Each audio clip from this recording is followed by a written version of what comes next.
গণেশায় নমঃ গণেশায় নমঃ। ওম বিষ্ণু ওম বিষ্ণু বিষ্ণু বাবা দিলি তোমার চরণ তৃষ্ণায় শক্তি পূর্ণায় গেছি। ওম শান্তি ওম শান্তি ওম শান্তি। মেডিটেশন কীভাবে করতে হয় শিখুন। আমি আত্মা শান্ত সন্তুষ্ট দুই মুকুটের মাঝখানে অবস্থিত। সত্য যুগে দেবতা ছিলাম, ত্রেতায় ধেয়ে ভান এসছে, তারপরে নিচে নেমে এসছি, কলিতে ডিসচার্জ হয়ে যাচ্ছে।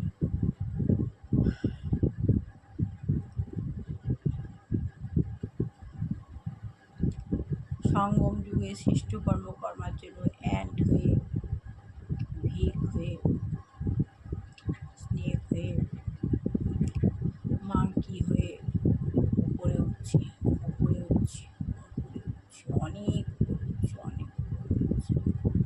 যেখানে স্বর্গধাম আছে, সমস্ত দেবতা বিরাজ করছে, সেখানে উঠছি, উপরে উঠছি, উপরে উঠছি, উঠতে পাখি পাখার মতো ডানা মেলে উপরে উঠছি, উঠতে উঠতে উঠতে উঠতে উঠতে উপরে গিয়ে উপরে উঠে মূল অর্থে শাখায় একটা বৃক্ষ আছে, সেই বৃক্ষে নিচে বাবা শিব বসে আছেন।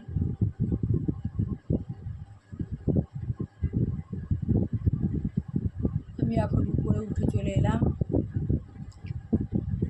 বাবা ওই গাছটির নিচে বসে আছে, আমি বাবার সম্মুখে গিয়ে বসে বাবার দুধ চুলের মধ্যে থেকে বাবার প্রচুর পাওয়ার বিচ্ছুরিত হচ্ছে। লাল হলুদ সবুজ নীল বিভিন্ন বর্ণের পোহা বিচ্ছুরিত হচ্ছে। আমি বাবার সম্মুখে গিয়ে বাবার দুধ চুলের মধ্যে থেকে আমি আমার দুই চুলের মধ্যে দিয়ে পাওয়ার ভরে দিচ্ছি। প্রচুর পাওয়ার আমার মধ্যে বিচ্ছুরিত হচ্ছে।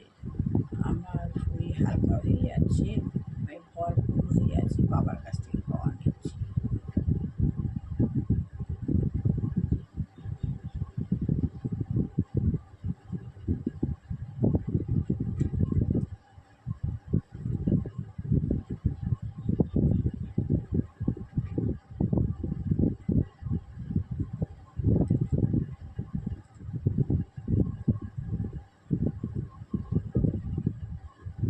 পাওয়ার ছেলেকে দিচ্ছি, স্বামীকে দিচ্ছি, বিশ্ব গ্লোবের উপর পাওয়ার ফেলছি, সবার ভালো যেন হয়। এইভাবে পাওয়ার নিয়ে আস্তে আস্তে আস্তে আস্তে আস্তে আস্তে নিচে নেমে আসছি।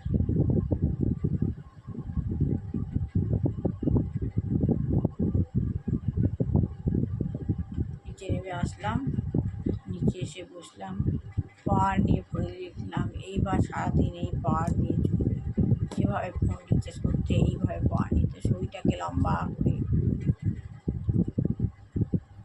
একদম মেরুদণ্ড সোজা করে বসতে হয়, বসে মেডিটেশনটা করতে হয়।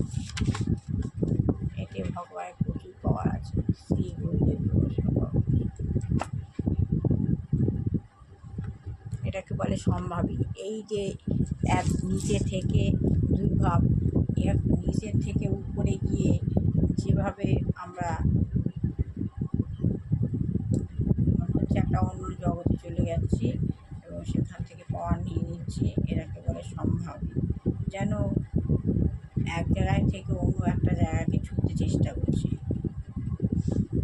এই ওটা অনুভূতি করতে হবে। এই অনুভূতিটা করতে পারলে এটা হলো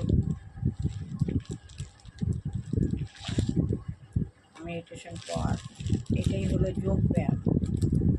এটা অনেক রকমভাবে করা যায়। ও মা সরস্বতী।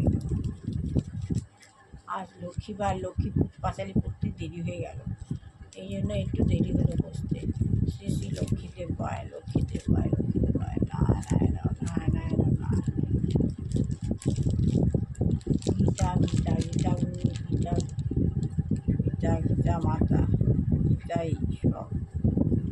আমার গুরুদেব শিব, প্রাকৃত প্রাকৃত শিব, অপ্রাকৃত শিব, শিব শিব শিব সাই বাবা। সবার ভালো হোক, কল্যাণ হোক, আমি দেখাচ্ছি, এতে সবার ভালো হবে। লাইক শেয়ার কমেন্ট অবশ্যই করবেন। মনস্কামনা পূর্ণ হবে সবার। সাই বাবা।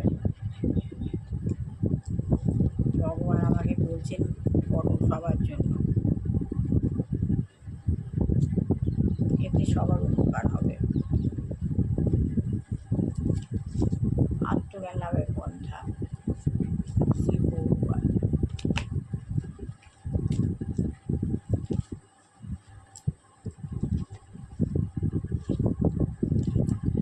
প্রফেসর কটঘোষ কি বলছেন? আপনি বলছেন যে কোনো সমাজে একটি 4টি বিভাগ, এই 4টে বিভাগ রয়েছে। কোন সমাজে এই 4টি বিভাগ রয়েছে? তবে তা কিন্তু সহজে বোঝা যায় না। যেমন ধরুন, সামাজিক ও বৃত্তিমূলক বিভাগ অনুযায়ী সমস্ত সমাজকে 4টে ভাগ করে দেওয়া যায়, তাতে কোনো অসুবিধা নেই। তবে অসুবিধা হবে সমাজতন্ত্রবাদী সমাজে। আমাদের দেশে এবং অন্যান্য সমাজতন্ত্রবাদী দেশে উৎপাদক গোষ্ঠী এবং শ্রমিক সম্প্রদায়ের মধ্যে পার্থক্য সৃষ্টি করা সম্ভব নয়। আপনি বলুন কীভাবে পার্থক্য সৃষ্টি করবে? শ্রী প্রভুপাদ বলছেন, দেখুন আমরা হচ্ছি চিন্তাশীল বা বুদ্ধিজীবী মানুষ, এটা একটা বিভাগ। প্রফেসর কটঘোষ কি বলছেন? চিন্তাশীল শ্রেণী অর্থাৎ ব্রাহ্মণ ও প্রতিটি চিন্তাশীল মানুষকে এই শ্রেণীভুক্ত করতে পারেন। শ্রী প্রভুপাদ বলছেন হ্যাঁ। প্রফেসর কটঘোষ বলছেন তারপর হচ্ছে পরিচারক শ্রেণী। শ্রী প্রভুপাদ বলছেন হ্যাঁ। কটঘোষ কি বলছেন যে তবে বৈশ্য শূদ্র কারা? এখানেই ঝামেলা হচ্ছে, কেননা বাকি আর সকলেই শ্রমিক, কারখানার শ্রমিক, যৌথ খামারের শ্রমিক ইত্যাদি। সুতরাং এই দিক থেকে আমার মনে হয় সমাজতন্ত্রবাদী সমাজবাদের সাম্যবাদের পূর্ববর্তী সমাজগুলির মধ্যে একটা মস্ত বড় অসামঞ্জস্য রয়ে গেছে। কেননা সবকটি আধুনিক পাশ্চাত্য সমাজকে আপনি ব্রাহ্মণ, ক্ষত্রিয়, বৈশ্য, শূদ্র এই 4টি সামাজিক শ্রেণীতে বিভক্ত করতে পারেন। উন্নততর বুদ্ধিমান লোকও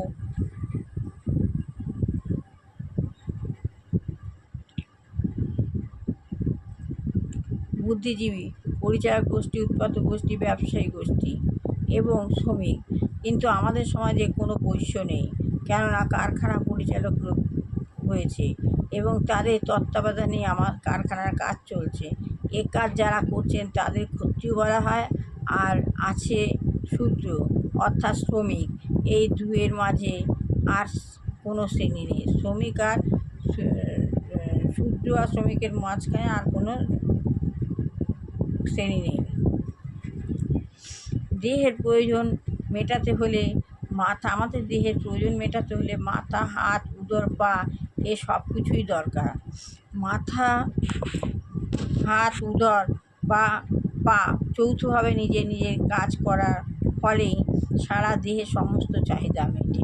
তা আমাদের দেহের প্রয়োজন মেটাতে গেলে কী করতে হবে? মাথা, হাত, পা, পেট সব কিছুর দরকার। মাথা আর হাত, উদর আর পা যৌথভাবে নিজের কাজ করার ফলেই সারা দেহের সমস্ত চাহিদা মেটে। সবাই যে যার কাজ ঠিকমতো করছে, তবে শরীরের চাহিদা মিটছে। তাই লক্ষ্য করে দেখবেন যে সমাজে এই 4টে বিভাগ নেই। সেখানে বিশৃঙ্খলা আসবে। সমাজে আমাদের শরীরে হাত, পা, উদর, পা, মাথা, হাত, উদর, পা এরা সে তার কাজ করে। এদের মধ্যে যদি কেউ খারাপ হয়ে যায়, বিকলাঙ্গ হয়ে যায়, তবে কাজ হবে না। ঠিক সেরকমই সমাজেরও 4টে স্তর আছে, 4টে বিভাগ আছে। যদি তার মধ্যে কেউ একজন না থাকতো, তাহলে বিশৃঙ্খলা আসতো। ঠিক আমাদের শরীরটাও যেমন, সমাজটাও সেরকম। সুষ্ঠুভাবে দেহ সমাজ চলতে পারে না। সুষ্ঠুভাবে এর মধ্যে কিছুই যদি বিকল হয়, আমাদের শরীরে যেমন কিছু বিকল হয়, সুষ্ঠুভাবে চলে না, তেমন সমাজের এই 4টে বিভাগে কিছু একটা যদি বিকল হয়, তাহলে সমাজটা ঠিকমতো চলে না। তাই লক্ষ্য করে দেখছেন যে সমাজে এই 4টি বিভাগ নেই। সেই বিশৃঙ্খলা, যেই সময় 4টি বিভাগ নেই সেখানে বিশৃঙ্খলা আসবে। যেমন শরীরে কেউ যদি না থাকে তাহলে বিশৃঙ্খলা আসবে, তেমনি এই সমাজে যদি কেউ একজন না থাকে তাহলে সেখানে বিশৃঙ্খলা, সুষ্ঠুভাবে সেই সমাজ চলতে পারবে না। সেখানে মায়ার আধিপত্য দেখা দেবে, নানা রকম গোলযোগ দেখা দেবে। আজকে এইটুখানি পড়লাম। ভালো লাগলে লাইক, শেয়ার, কমেন্ট অবশ্যই করবেন। সবার ভালো হলো, খুব কল্যাণ হোক, মঙ্গল হোক। দুষ্টু বাচ্চা মানুষের মতো মানুষ হোক, বিবাহ হয়েছিলেন বিবাহ হোক, চাকরি হয়েছিলেন চাকরি হোক, যে গিয়ে দুরাচারী গৃহিণী হয়েছেন আমাদের পরিবেশকে খারাপ করছে তাকে সরিয়ে নেওয়া হোক, না হয় চেতনা দিক। যে গিয়ে রোগগ্রস্ত পিতা মাতা বৃদ্ধ পিতা কোনো যুবতী বা কোনো বাচ্চা হয়েছে ভগবান তাকে রোগ থেকে যেন মুক্তি যেন ভালো রাখে, কল্যাণ করে। আমার ছেলে বৌমাকে ভালো কল্যাণ করবো, শত্রু দমন করো, শত্রু দমন করো, খারাপ লোকের থেকে ফালতু দেখো, কাজে কর্মে উন্নত হোক, ভালো হোক, কল্যাণ হোক। আমার বৌমার বউদের অনুকূল ঠাকুর, এই অনুকূল ঠাকুরই আমার বৌমাকে আমার কাছে এনে দিয়েছে। তাহলে আমি প্রতিদিন এরকমভাবে ভগবানের নাম গান করছি, গীতা করছি, এই ভগবান করাচ্ছেন, আমি নিজে ইচ্ছায় করছি না, আমার সঙ্গে আপনারা করুন। এটাই আমার গুরু সঙ্গ, এটা আমার ভগবানের প্রচার বলতে পারেন। আমি যেভাবে পারি সেভাবে করছি। এতে ভালো লাগলে লাইক শেয়ার কমেন্ট অবশ্যই, যে করতে পারে না তারা যদি একটুখানি সময় দিয়ে দেন তাহলে অনেকটা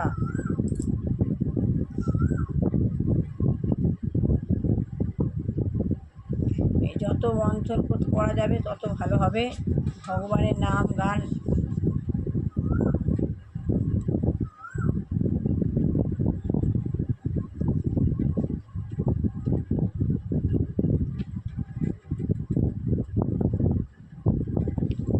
যত এখানে যে ভগবান কি, ভগবান ভক্তের অধীন। ভগবান কি ভক্তের অধীন। আপনি যদি ভগবানকে সেবাকে দেন, ভগবান আপনার জন্য রয়েছে। এই জন্য এটা গল্প হচ্ছে ভগবান ভক্ত। এক গৃহিণী অতি ভক্তিমতা, খুব কোনো কষ্ট নেই। একটা গৃহিণী তার খুব ভক্তি, কোনো কষ্ট নেই। এক সাধু আসলে শুধু কষ্ট, তাদের কোনো সন্তান নেই। তাদের আসল কষ্টটা হচ্ছে কোনো সন্তান নেই। তারা এই সাধুকে, একটা সাধু আসে, তারা এই সাধুকে জানান যে আমাদের এক সন্তানের জন্য আশীর্বাদ করুন, কীভাবে আমাদের একটা সন্তান হবে। তখন সাধু বলেন, তোমার ঘরে আসন পেতে আমাকে একটু জায়গা দিও। তারা সেই করে সাধুটিকে ঘর থেকে, সাধুটা কি বললো, তোমার ঘরে বসার জন্য আমাকে একটা আসন পেতে দিও, বসার জন্য জায়গা দিও। তারা তাই করে সাধুটিকে ঘর থেকে বেরিয়ে বললেন, সাধুটিকে জায়গা দিলেন। সাধুটি ঘর থেকে বেরিয়ে বললেন, আমি তোমাদের জন্য ইষ্ট দেবতাকে জানালাম, ভগবান জানলেন তোমাদের কোনো সন্তান হবে না। ভগবান আবার জানলেও যে তাদের কোনো সন্তান হবে না, ঠিক আছে। বাইরে বেরিয়ে সাধুটি তাই বলল।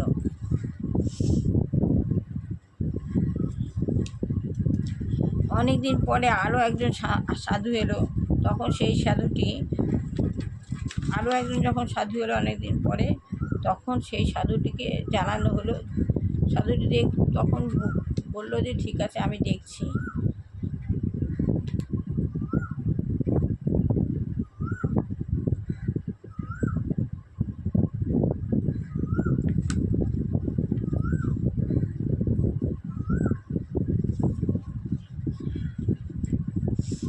তখন প্রথম সাধুটি যখন বললো যে তাদের আর কোনো সন্তান হবে না, ভগবানের কাছ থেকে সে আসনে বসে জানতে বললো, তখন তাদের খুব মন খারাপ হয়ে গেল। হঠাৎ আরেকদিন আর একটা সাধু এলো। হ্যাঁ, তারা তখন সেই সাধুটিকেও জানালেন। সাধু বলেন আসনে বসবে। তখন সেই সাধুটিকেও তারা ঘরে আসন পেতে জায়গা দিলেন ভগবানের নামে বসবার জন্য। শেষে ঘর থেকে বেরিয়ে বললেন, আমি তো ভগবানের কাছে তোদের সন্তানের জন্য ভগবানকে জানালাম। তখন উনি বললেন যে শীঘ্রই একটা পুত্র সন্তান হবে। প্রথম সাধুটি বলল হবে না, দ্বিতীয় সাধুটি বলল হবে। এই জন্য বলছি কি ভগবান ভক্তের অধীন। তাই হলো। 5 বছর কেটে গেল। হঠাৎ পুরনো সাধু আবার এসে উঠোনে বাচ্চা একটা সন্তান হলো। দ্বিতীয় সাধু বলে গেল। তারপর একটা সন্তান হলো। সেই সাধু সন্তান হওয়ার পর বাচ্চাটি বড় হয়েছে, প্রায় বেশ কিছু বছর কেটে গেছে। 5 বছর পর প্রথম সাধুটা একবার পাশ দিয়ে যাচ্ছিল, তখন দেখলো যে একটা ছেলে পুত্র, পুরনো সাধু আবার এসে উঠোনে দেখলেন একটা ছেলেকে। পুরনো সাধুরা দেখতে পেলেন একটা ছেলে ও তো জানে না যে সন্তান হয়েছে, সে তো মরে গেছে, যা হবে না। তখন সে দেখলো যে একটা ছেলে উঠোনে খেলছে, ঠিক আছে। তখন সাধু ওই ব্রাহ্মণকে বললেন যে আমাদের তো সন্তান হবে না, এটা সে বলে গেছিল, হ্যাঁ, যে আপনাদের কোনো সন্তান হবে না। তখন সাধুটা আবার ব্রাহ্মণকে জিজ্ঞাসা করেছিল এই সন্তানের ব্যাপারে। তখন ব্রাহ্মণ বলছেন, আপনি তো বলেছিলেন যে আমাদের কোনো সন্তান হবে না। তারপর আবার এক সাধু এসেছিলেন, ওনার আশীর্বাদে আমাদের এই সন্তানটা হয়েছে।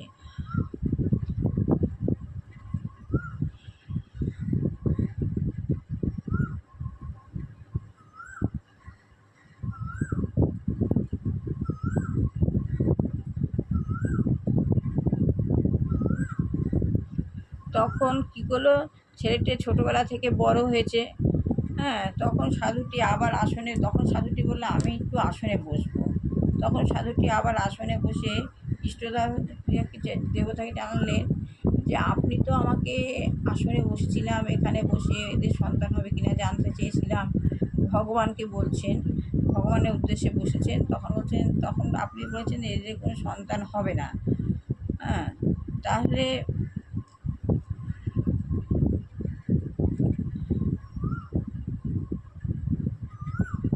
তাহলে আপনি ওই সাধুকে কীভাবে বর দিয়েছেন? এবার দ্বিতীয় সাধু যখন এসেছিল, তখন আপনি ওই সাধুকে কীভাবে বর দিয়েছিলেন? তখন ইষ্টদেবতা বললেন, তা পরে বলবো, আমি নরমাংস খেতে চাই, তুমি আমাকে কিছু মাংস এনে দিতে পারো? তখন সে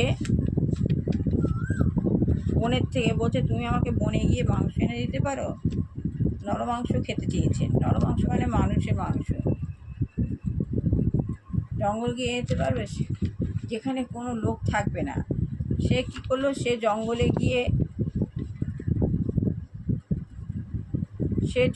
গিয়ে কোনো ফাঁকা জায়গা পেল না, সে ফিরে চলে এলো।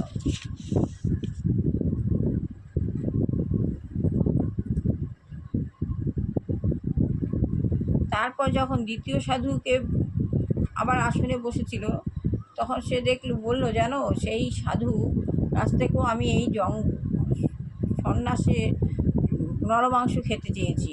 তখন সে কী করলো, সে বলল যে আমি যখন কাটবো, সে তো আমি তো বুঝতে পারবো, আমিই তো একজন জীব। এখন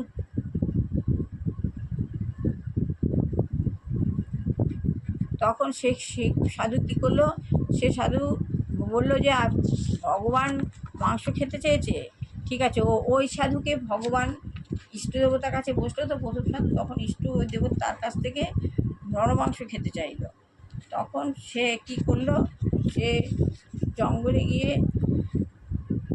নরমাংস তো ওই দ্বিতীয় সাধুটিকে দেখতে পেলো। প্রথম সাধুটা জঙ্গলে গেল, গিয়ে ওই দ্বিতীয় সাধুটাকে দেখতে পেলো। দ্বিতীয় সাধুটা তখন বললো যে ইষ্টদেবতা জঙ্গলে গিয়ে যাকে দেখতে পাবে তার কাছ থেকে নরমাংস খেতে চাইবে। তখন সে ওই দ্বিতীয় সাধুটির সঙ্গে দেখা পেল। দ্বিতীয় সাধুটিকে গিয়ে বললো যে ইষ্টদেবতা কিছু নরমাংস খেতে চায়। তখন দ্বিতীয় সাধুটি যেই শুনলো ভগবান ইষ্টদেবতা নরমাংস খেতে চেয়েছে, তখন কোন জায়গার মাংস খেতে চেয়েছে, তখন সে তা বলতে পারলো না। তখন ইষ্টদেবতা নরমাংস খেতে চেয়েছে মানে সে তো কোনো অংশে খেতে চেয়েছে সে তো বলেনি। তখন দ্বিতীয় সাধু কী করলো, তার শরীরের বিভিন্ন অংশ থেকে, শরীরের অঙ্গ, হাত পা, যে বিভিন্ন অংশ থেকে কিছু কিছু মাংস কাটতে লাগলো, আর রক্তে চারদিক রক্তাক্ত হয়ে গেল। এবার প্রথম সাধু সেই মাংস নিয়ে এসে ইষ্টদেবতাকে দিলেন। তখন ইষ্টদেবতা বললেন যে এবারে বুঝতে পারছো যে তুমি যে যোগাসনে বসে আমাকে জানিয়েছিলে তাদের সন্তান হওয়ার জন্য, তার কতটা ভক্তি। আর এখন তোমার কি প্রশ্নের উত্তর পেয়েছো যে এই সাধু, তুমিও একজন ভক্ত, উনিও একজন ভক্ত, হ্যাঁ। এবারে তাহলে তুমিও তো ভক্ত, তোমার কাছ থেকেও তো আমি চেয়েছিলাম, আর এও ভক্ত। তাহলে তুমি বুঝতে পারছো যে আমি ওনার বরে এই সাধু দ্বিতীয় সাধুর বরে কেন এদের সন্তান দিয়েছি? হ্যাঁ, আমি তোমাকে মাংস খাওয়াবো বলেছি, কিন্তু তুমি তো তোমার শরীর থেকেও দিতে পারতে। হ্যাঁ, জানো আমি তার কাছে যে ভগবান বলছেন যে আমার ভক্ত, সে আসল ভক্ত, যে আমি তার কাছে নিজেকে বিকিয়ে দিতে পারি। ভগবান বলছেন, ভগবান ভক্তকে যাচাই করে, ভগবান সবসময় ভক্তকে যাচাই করে। আমরা দেখো যত ভগবানকে ডাকবো তত আমাদের বাধা আসে, তবু ভগবান আমাদের বাধা দেবে, খারাপ কিছু হবে, এর মধ্যে খারাপের মধ্যেও ভগবান থাকে। ঠিক আছে, তো ভগবান ওই জন্য যাচাই করে নিতে চায় যে আমার আসল ভক্ত কে। ভগবান ভক্তের জন্য সবই করতে পারে। তাই এই সাধুটাকে সাড়া দিয়ে ভগবান পুত্র সন্তান পেয়েছে। তাই দ্বিতীয় সাধুর যে প্রথম সাধুর যত ভক্তি, তার থেকে দ্বিতীয় সাধুর ভক্তি খুব বেশি। এই জন্য দ্বিতীয় সাধুর ব্রাহ্মণের জন্য যে যোগ সাধনা করেছিলেন, ভগবানকে জানিয়েছিলেন, ওই জন্য দ্বিতীয় সাধুর কথা শুনেই সে পুত্র সন্তান লাভ করেছিল, ব্রাহ্মণ পুত্র সন্তান লাভ করেছিল। তুমি তো পারোনি, এই তোমার দেহের নরমাংস, ভগবান বলছেন তুমি তো পারোনি, তোমার দেহের নরমাংস তুমি দিতে পারোনি, তুমি তো তোমার শরীরেও তো মাংস ছিল, তুমি তো দিতে পারোনি। হ্যাঁ, তুমি দেখি সারা বিশ্বে ঘুরে বেড়ালে। ব্রাহ্মণ বলছেন তুমি তো সারা বিশ্বে ঘুরে বেড়ালে, তবে হ্যাঁ আমি মাংস খেতে চেয়েছি, কোথাকার মাংস স্বাদ তা বলিনি। ঠিক আছে, কোথাকার মাংস তার স্বাদ বলিনি। তাই এই সাধু দেখলে তার গোটা গা কেটে শরীর রক্তাক্ত করে ফেলে দিলেন, তাতে তার কোনো কষ্ট হলো না। তাহলে সে ভগবানকে চেয়েছেন, ভগবান চেয়েছেন কিনা, তখন ভগবান আবির্ভাব হয়ে, যখন দ্বিতীয় সাধু তার শরীরে রক্ত মাংস এখান থেকে কোথায় কোন জায়গার মাংস খেতে দিয়েছে বলেনি তো, তাই সাধু কী করছে, সমানে শরীর কাটছে, তখন ভগবান নিজে এসে তার কাছে ধরা দিল, ভগবান তার কাছে নিজে এসে আবির্ভূত হলো, বলল যে তুমি কি করছো। এবার এই ভগবান বলছেন এবার তুমি বুঝেছো কেন আমি তোমার বরে সন্তুষ্ট হইনি। তখন ভগবান প্রথম সাধুকে বলে কেন আমি তোমার বরে সন্তুষ্ট হইনি। এই হলো যে ভগবান ভক্তের দাস, যে মন প্রাণ দেহে ভগবানকে ডাকবে তার কাছে ভগবান ঠিকই ধরা দেন। আর ভগবান বুঝতে পারেন কোথায় ছল থাকে, কোথায় থাকে না। ঠিক আছে, তাহলে এই দ্বিতীয় সাধু ভগবানের কাছে মন প্রাণ দিয়ে বর চেয়েছিল, সেই জন্যই বর দিয়েছে, কিন্তু প্রথম সাধু সেরকমভাবে বর দিতে পারলো না। সেই জন্য তার বরে তার যে ভগবানকে যে জানালো, কিন্তু তার এতে সন্তুষ্ট হলেন না ভগবান ভক্তিতে। কিন্তু দ্বিতীয় সাধু যেই ভক্তি দেখলো, এত ভক্তি, ভগবান নিজে এসে আবির্ভূত হলো। তো ভগবানের সঙ্গে সম্পর্ক যুক্ত করতে গেলে এরকমভাবেই সম্পর্ক যুক্ত হয়। ভগবান সবসময় আছেন, ভগবান মঙ্গলময়। ভালো লাগে লাইক শেয়ার কমেন্ট অবশ্যই করবেন। আজকের মতো শেষ করলাম, আবার আগামীকাল আসবো। সনাতন ধর্ম চিরকাল করতেই থাকবো, আপনারা আমাদের সঙ্গে থাকবেন। ঠিক আছে, এতে কোনো পুরনো হবে না, এটা নতুন চিরকালের জন্য, চিরকাল করবো, ভগবান যতদিন আমাকে করাবেন। ভালো লাগলে লাইক শেয়ার কমেন্ট অবশ্যই করবেন, মনস্কামনা পূর্ণ হবে। আপনারা যদি লাইক শেয়ার কমেন্ট অবশ্যই না করেন, ভগবান তো রয়েছে, ভগবান আমাকে যতদিন করাবে করে যাব। এই বলে শেষ করলাম।